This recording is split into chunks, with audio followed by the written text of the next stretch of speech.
10K ചെലവാണ് പറഞ്ഞപ്പോ ഞാൻ ഇത്രക്കൊന്നും വിചാരിച്ചില്ല. നിങ്ങൾക്കുണ്ടോ നോക്കിട്ടോ ഇതുപോലെ അവസരം മുതലെടുക്കുന്ന ചെങ്ങായിമാര്.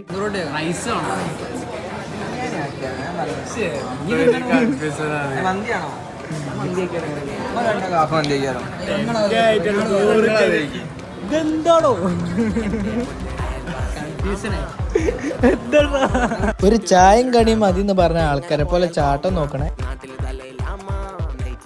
ഉള്ള ഫുഡൊക്കെ ഓർഡർ ചെയ്തിട്ട് ഫുഡ് വരുന്നവരെ കുടിക്കാൻ ജ്യൂസ് ആണോ അല്ലെ? ഒരു നേരത്തെ ആഹാരം ഇവന് നീ കൊടുക്കണമെന്ന് എന്നോട് പറഞ്ഞപ്പോ ഇത്രയും പ്രതീക്ഷിച്ചില്ല. 3 പെട്ടിയുടെ കാശ് ആ പട്ടിയിരുന്ന് വെട്ടി വിഴുങ്ങണത്.